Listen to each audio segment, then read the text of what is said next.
Hello friends, soya chops பண்ணுறதுக்கு மைதா மாவு 2 cup போட்டு 1 மணி நேரமாக ஊறிக்கிட்டு இருக்கு.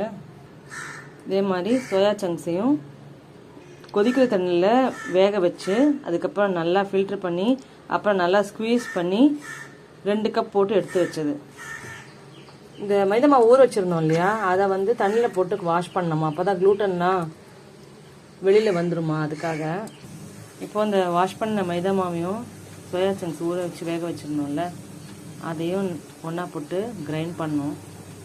சப்பாத்தி கல்லில் நல்லா ஸ்ப்ரெட் பண்ணி விட்டுருங்க.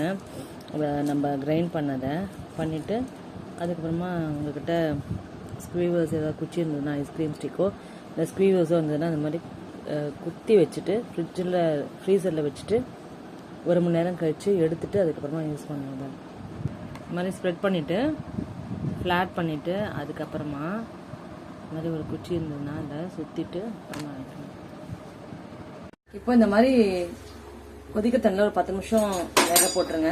இந்த மாதிரி கட் பண்ணி வச்சுருங்க. இந்த மாதிரி கட் பண்ணி வச்சாதான் நம்மளுக்கு அடுத்த ஸ்டெப் போக முடியும். இதோட முடிஞ்சு போச்சு. இது எப்படி ப்ரிப்பேர் பண்ணுறோங்கிறது இதோட முடிஞ்சிடுச்சு. சோயா சாப்ஸ் பண்ணுறது.